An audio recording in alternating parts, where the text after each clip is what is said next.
Spomeňme si na otázku, ktorú položil učiteľ zákona Ježišovi.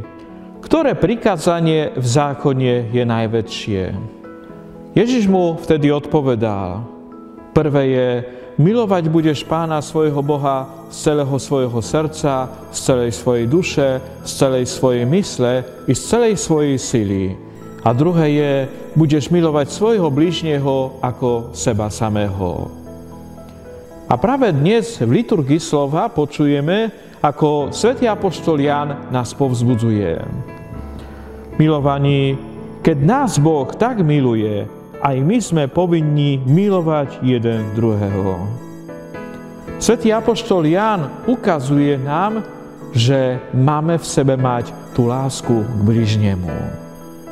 Vzorom je tá láska, ktorú Boh prejavuje voči každému z nás. A najviac tú lásku prejavil práve vtedy, kedy poslal na svet svojho syna, ktorý nás prevádza, ktorý prináša nám spásu, ale tiež ktorý modlí sa aj za nás, aby Boh ochránil nás pred zlým, aby sme ostávali v bratskej láske a jednote.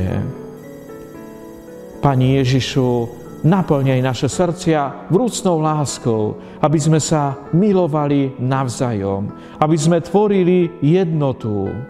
Napriek tomu, že sme iní, napriek tomu, že každý z nás je iný. Ale práve tak, aby sme tvorili tú dokonalú jednotu, v ktorej sa budeme navzájom povzbudzovať, ale tiež aj navzájom doplňať.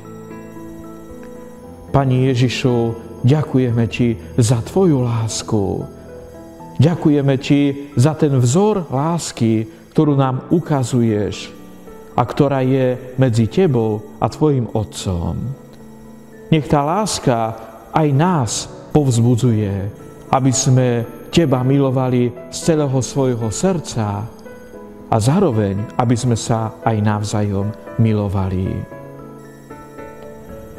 Nech vás žehná všemovúci Boh, Otec i Syn i Duch Svätý. Amen. Prajem vám krásny a požehnaný čas a pozývam vás aj zajtra.